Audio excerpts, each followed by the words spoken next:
Hello नमस्कार. All exam कट्टा या ऑनलाईन प्लॅटफॉर्मवर भविष्यातील सर्व प्राध्यापक प्राचार्य यांचं सहर्ष स्वागत.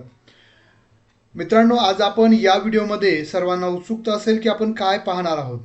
तर आजच म्हणजे दिनांक 10 डिसेंबर 2025 आजची जी काय अपडेट आहे परीक्षेसंदर्भात त्याची आपण माहिती आजच्या व्हिडिओमध्ये आपण पाहणार आहोत. तर बघा, महाराष्ट्र लोकसेवा आयोग यांच्या अंतर्गत ज्या परीक्षा वेगवेगळ्या घेतल्या जातात, तर त्याची वेगळी पद्धत आहे. कुणाची परीक्षा घ्यायची, कुणाचा इंटरव्ह्यू घ्यायचा. तर आपण मागील म्हणजे जाहिराती प्रसिद्ध झाल्यापासून सहाय्यक प्राध्यापक, त्यानंतरनं प्राचार्य, अधिव्याख्याता, सहयोगी प्राध्यापक आणि प्राध्यापक या पदासाठी आपण वारंवार जी अपडेट माहिती देत असतो. तर अनेक म्हणजे मित्र आहेत, त्यांचे फोन मेसेज आले की सर तुम्ही MPSCचे इंटरव्ह्यू दिलेले आहेत. तर आता जी प्राचार्य पदासाठीची जी मुलाखत होणार आहे बघा, त्याचं प्रसिद्धी पत्रक आहे. विषय प्राचार्य शासकीय अध्यापक महाविद्यालय महाराष्ट्र शिक्षण सेवा गट अ उच्च व तंत्र शिक्षण विभाग या पदाच्या मुलाखत कार्यक्रमाच्या तारीख बदलाबाबत जाहिरात क्रमांक 117/2023 दिनांक 10 डिसेंबर 2025 रोजीचं प्रसिद्ध पत्रक आहे. आजचं काय सांगितलंय, उपरोक्त नमूद संवर्गाच्या पदभरतीकरता महाराष्ट्र लोकसेवा आयोगाकडून करण्यात आलेल्या छाननी अंती म्हणजे अर्ज कमी आले होते. जर एकास 5पर्यंत अर्ज असतील तर मुलाखती लावल्या जातात, म्हणजे कोणत्याही पदाच्या. पण एकापेक्षा 5च्या जास्त असतील तर परीक्षा होते, नंतर मुलाखती होतात. तेव्हा छाननी अंती मुलाखती करता पात्र ठरलेल्या उमेदवारांच्या मुलाखती दिनांक 17 डिसेंबर 2000 रोजी घेण्यात येणार होत्या. तथापि शासकीय कारणास्तव उपरोक्त संवर्गाच्या मुलाखती दिनांक 18 डिसेंबर 2025 रोजी आयोगाच्या नवी मुंबई CBD बेलापूर कार्यालय इथं आयोजित करण्यात आलेल्या आहेत. मुलाखतीच्या उमेदवारांनी हा कार्यक्रम स्वतंत्रपणे प्रसिद्ध करण्यात येईल. म्हणजे उमेदवाराचा वेळ आणि कार्यक्रम. तर म्हणजे फक्त 8 दिवसाचा, म्हणजे 10 तारखेला हे प्रसिद्धीपत्रक आलेलं आहे.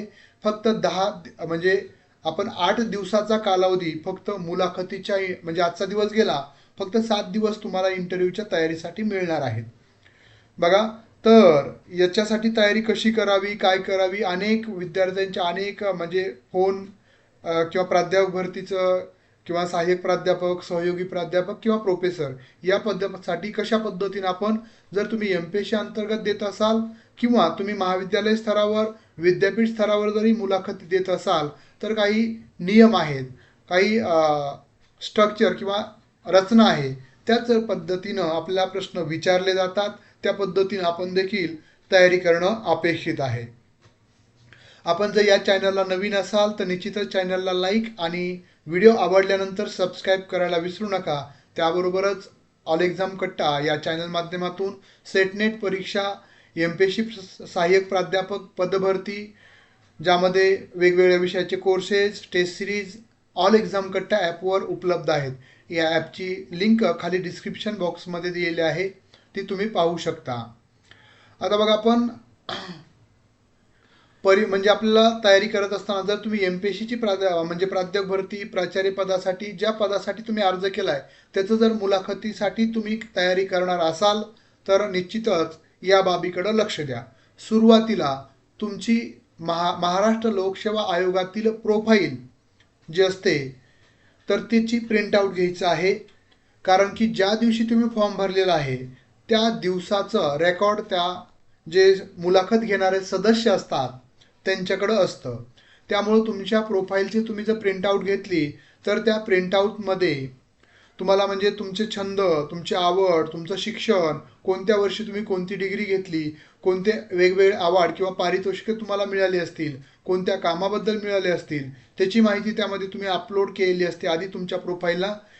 ती तुम्ही म्हणजे वेगामध्ये किंवा अचानक आपण अभ्यास न करून गेल्यानंतर तुम्हाला आठवत नाही आयत्या वेळी, अशा पद्धतीची कोणतीही समस्या ऐनवेळी निर्माण होऊ नये, त्यामुळे आपण सर्व प्रोफाईल म्हणजे अभ्यासायची की तुम्हाला कसा प्रश्न पडू शकतो, म्हणजे तुमच्या प्रोफाईलच्या माहितीनुसार याचा अभ्यास करा, त्याचे प्रश्न तयार करा तुम्ही स्वतः. त्याच्या व्यतिरिक्त बघा, महाराष्ट्र लोकसेवा आयोगाच्या ह्याच्यावरच ज्या दिवशी जाहिरात आली होती त्याच वेळेस म्हणजे ॲडव्हर्टाईज नंबर 116/117/2023, डेट 26 ऑक्टोबर 2023ला principal and director in the government institute or College of Arts, Commerce and Science and Principal in Government College of Education in Maharashtra Education Service Group A College Principal should तर हे जे सर्व त्यांनी responsibility आणि duties सांगितलेले आहेत, म्हणजे जबाबदारी आणि तुमचे कार्य कशा पद्धतीने असावं. तर याच्या दृष्टिकोनातून जर आपण तयारी करत असाल तर तुमची प्रोफाईल सुरुवातीला बघायची. तुमची एमपीएससीच्या प्रोफाईलवरचे तुमचे 25 प्रश्न तुम्ही स्वतः तयार करा. म्हणजे तुम्ही ती प्रिंटआउट घेतल्यानंतरनं प्रत्येकाची प्रोफाईल वेगवेगळी असू शकतं. डिग्री वेगळ्या वर्षी असेल, पारितोषिके वेगळे असतील, रिसर्च पेपर, PhD तुम्ही केली असेल, तर हे सर्व तुम्हाला जे तुम्ही त्या प्रोफाईलमध्ये टाकलंय सर्व इत्थंभूत माहिती तुम्हाला तुमच्याकडे असणं गरजेचं आहे. आता पुढे हे जे सांगितलेलं आहे महाराष्ट्र लोकसेवा आयोगाचं जे परिपत्रक आहे, ज्यामध्ये तुमच्या कार्य आणि जबाबदाऱ्या सांगितलेल्या आहेत, हे परिपत्रक महाराष्ट्र शिक्षण सेवा गट अ मधील शासकीय संस्था किंवा कला, वाणिज्य आणि विज्ञान महाविद्यालयाचे प्राचार्य, संचालक किंवा शासकीय शिक्षणशास्त्र महाविद्यालय प्राचार्य यांच्यासाठी असलेले कर्तव्य आणि जबाबदाऱ्या संदर्भात आहे. म्हणजे आपल्याला माहीत असलं पाहिजे आपण ज्या पदावर निवडले जाणार आहोत त्या पदाचे काय जबाबदाऱ्या आहेत, काय कर्तव्य आहेत. तर बघा, पद प्राचार्य किंवा संचालक, डायरेक्टर, संस्था शासकीय संस्था, कला, वाणिज्य विज्ञान महाविद्यालय आणि शासकीय अध्यापक महाविद्यालय, सेवा महाराष्ट्र शिक्षण सेवा गट अ. प्राचार्यासाठी अपेक्षित कर्तव्य आणि जबाबदाऱ्या. परिपत्रकात प्राचार्य संचालकांनी कोणत्या गोष्टी केल्या पाहिजेत यावर लक्ष केंद्रित केलेलं आहे. हे कर्तव्य त्यांच्या नेतृत्वाची भूमिका, नैतिकतेचं मूल्य आणि प्रशासकीय जबाबदाऱ्या स्पष्ट करतं. पहिला मुद्दा आहे शासकीय आणि नैतिक नेतृत्व. बघा,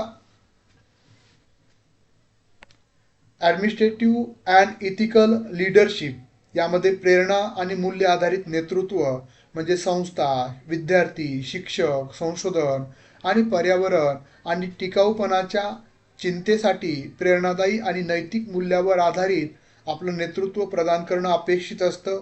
त्या पद्धतीचा त्यांना व्यक्ती निवडायचा असतो जो स्वयंप्रेरित असेल, इतरांना काम करण्यासाठी प्रेरणा देईल. जबाबदारीचं व्यवस्थापन.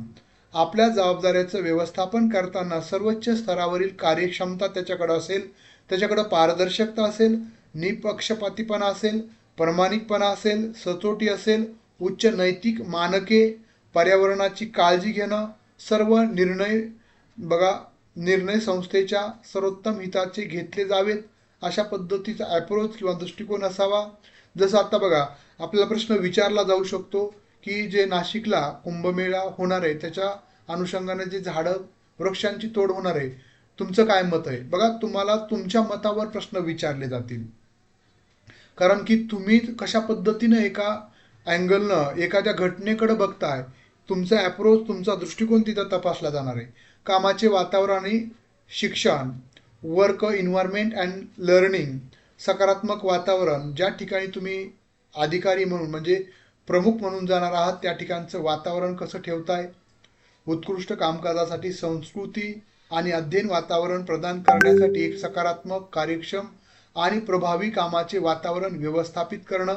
त्यानंतर नाविन्यपूर्णतेला प्रोत्साहन म्हणजे सृजनशीलता, विचार, कल्पनासाठी एक संवर्धनक्षम संस्कृती वातावरण निर्माण करणं गरजेचं आहे. त्यानंतर नैतिकता आणि संस्कृती. बघा, पुढचा मुद्दा आहे की एक अशी कार्यसंस्कृती आणि नीतिमत्ता स्थापित करणं जी व्यावसायिकता म्हणजे प्रोफेशनलिझम, समाधान आणि राष्ट्र आणि समाजाप्रती समर्पक भाव ज्यामध्ये असेल.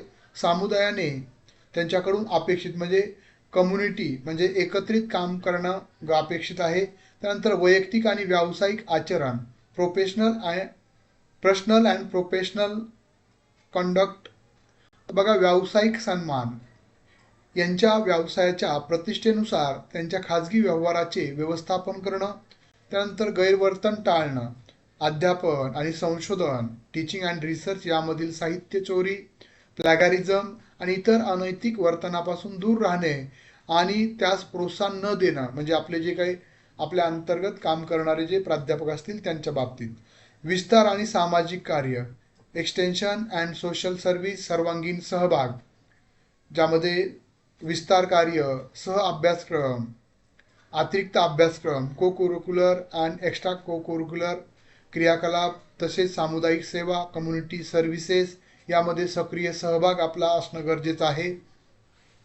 त्यानंतर समानता आणि समावेशकता, इक्विलिटी अँड इन्क्लुजिव्हिटी, भेदभाव विरहित त्यांच्या व्यावसायिक प्रयत्नांचे प्रोफेशनल इंडिकेटर, जात, धर्म, वंश, लिंग किंवा लिंग आधारित इतर कोणत्याही विचारांना थारा न देणं, म्हणजे समानता, सर्वसमावेशकता आपण आपल्या म्हणजे महाविद्यालयामध्ये राखणं हे त्यामध्ये अपेक्षित आहे. एकंदरीत काय तर थोडक्यात हे जे प्राचार्य आणि डायरेक्टर, संचालक यांच्या ज्या जबाबदाऱ्या आणि कार्य सांगितलेलं आहे त्यामध्ये नैतिकता, प्रशासकीय आणि शैक्षणिक नेतृत्वाचे मानक त्यामध्ये सेट केलेत, म्हणजे मांडलेले आहेत. त्यांना केवळ प्रशासकीय प्रमुखच नव्हे तर नैतिकतेचा, सचोटी, नाविन्यपूर्णता आणि सामाजिक जबाबदारी असलेला एक आदर्श नेतृत्व म्हणून काम करण्यास मार्गदर्शक करेल अशा पद्धतीचा व्यक्ती त्यांना निवडायचा असतो. त्यामुळं आपल्यामध्ये हे सर्व गुण असतातच, मात्र त्याला आपल्याला मांडता आलं पाहिजे. अनेक विद्यार्थी मी स्वतः बघितलेले आहेत, मीही इंटरव्ह्यू दिलेले आहेत MPSCचे, वेगवेगळ्या महाविद्यालयाचे, विद्यापीठाचे. तर मला एक गोष्ट प्रकर्षानं जाणवली की आपल्याकडं सर्व ज्ञान असतं, पण ती मांडण्याचं म्हणजे पद्धत आपल्याकडं चुकीची असते किंवा आपल्याला आठवत नाही. मानसशास्त्र सांगते, म्हणजे मी जे काय मानसशास्त्र अभ्यासलंय त्यानुसार जसं मी तुम्हाला सहजतेतून प्रश्न विचारत असेल तर त्याचं उत्तर तुम्ही अतिशय अचूक पद्धतीनं, सविस्तर पद्धतीनं विश्लेषण करत असता. मात्र जर तुम्हाला प्रश्न विचारला पॅनल पुढे, म्हणजेच मुलाखतीच्या तिथं, त्याच प्रश्नाचं उत्तर तुम्हाला तोडक्या मोडक्या शब्दामध्ये द्यावं लागतं किंवा तुमचा आत्मविश्वास तिथं कमी वाटतो. त्यामुळं या ठिकाणी म्हणजे प्राचार्य किंवा डायरेक्टर किंवा संचालक या पदावर कार्य करत असताना आपल्याकडे असणारं नेतृत्व क्षमता, सामाजिक भान, नैतिकता आणि व्यावसायिक नीतिमूल्य या सर्व बाबींवर आणि तुमची प्रोफाईल जी MPSCला तुम्ही अपलोड केलेली आहे किंवा जर तुम्ही महाविद्यालयामध्ये मुलाखतीसाठी जात असाल तर त्या ठिकाणची जी तुमची प्रोफाईल असते ती देखील खूप महत्त्वाची असते. त्या प्रोफाईलमध्ये तुम्ही जे काय रिसर्च, जे काम केलं आहे आतापर्यंत, जे तुमचा अनुभव आहे त्या ठिकाणचा एखादा अनुभव तुम्ही सांगणं गरजेचं आहे, ज्यामुळं तुम्हाला किंवा त्या समोरच्या पॅनलमधील व्यक्तींना, निवड समितीला तुम्ही कशा पद्धतीनं आतापर्यंत पारदर्शक किंवा जे काम केले प्राचार्य म्हणून किंवा प्राध्यापक म्हणून, जे तुमच्या मनावर किंवा तुमच्या म्हणजे तुमच्या हृदयावर हात ठेवून तुम्हाला त्या सांगण्यास आनंद वाटतंय अशा पद्धतीचं एखादं अनुभवही तुम्हाला विचारतील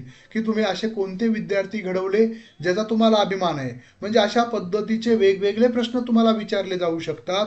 त्यामुळं तुमची प्रोफाईल, सुरुवातीला तुमची MPSCची प्रोफाईल किंवा तुम्ही महाविद्यालयात दिलेली तुमची स्वतःचा बायोडाटा, म्हणजे आपण त्याला म्हणू शकतो की रुजूम, जे तुम्ही रुजूममध्ये जे काय माहिती टाकली ती तुम्ही आधी माहिती स्वतःला असणं गरजेचं आहे, सविस्तर. त्याच्यावर प्रश्न कसे विचारलं तर त्याचं उत्तर देता आलं पाहिजे. नंतर हे तुमचे प्रोफेशनल इथिक्स, तुमचे कार्य, तुमच्या जबाबदाऱ्या, या जबाबदाऱ्या नवीन एज्युकेशन पॉलिसी NAP 2020 याच्याविषयीचे पण उच्च शिक्षणातील काय बदल झाले, ते बदल अंगीकारत करत असताना, प्रत्यक्ष अंमलबजावणी करत असताना कोणत्या अडचणी येतात, त्या कशा दूर केल्या गेल्या पाहिजे, याच्यावरही प्रश्न विचारले जाऊ शकतात. त्यामुळं या सर्व मुद्द्यांचा अभ्यास करून आपण जर मुलाखतीला गेलात तर निश्चितच खात्रीशीर सांगू शकतो की तुमची मुलाखत ही अतिशय चांगल्या पद्धतीने होणार आहे. आणि महत्त्वाचं एक मला सांगायचं आहे की ते जे तुमचा पॅनल असतो तुमच्या समोर बसलेला, हे तुम्हाला रिजेक्ट करायला बसलेले नसतात, ते तुम्हाला सिलेक्ट करायला बसलेले असतात. त्यामुळं मला आठवत नसेल तर नाही म्हणून सांगा, तुमचा मार्क कटणार नाही. मला आलंच पाहिजे तर त्यामुळे मी खोटं बोललं तरी चालेल असं होणार नाहीये. त्यांच्या पुढे मानसशास्त्रज्ञही असतात. त्यामुळे जेवढं सांगायचंय ते प्रामाणिकपणे सांगा. जे बोलायचंय ते जे तुम्हाला आठवतंय, जे तुम्हाला पडतंय तुमच्या बुद्धीला तेच बोलण्याचा प्रयत्न करा. अतिरिक्त बोलू नका. इंटरव्ह्यू विनाकारण त्यांना प्रश्न विचारायला संधीही देऊ नका. निश्चितच ते तुम्हाला सिलेक्ट करण्यासाठी बसलेले आहेत. कुणीही तुम्हाला रिजेक्ट करण्यासाठी बसलेलं नाहीये. आपणच आपल्या जीवनाचे शिल्पकार असतो. जर आपण सकारात्मकतेनं त्या इंटरव्ह्यू किंवा मुलाखत दिली तर निश्चितच तुमची निवड निश्चित असेल. परत एकदा मुलाखतीसाठी सर्वांना खूप खूप शुभेच्छा. आणि ऑल एक्झाम कट्टा निश्चितच तुमच्या बरोबरीला असेल. निश्चितच मार्गदर्शनासाठी आणि परीक्षेच्या परिपूर्ण तयारीसाठी. धन्यवाद.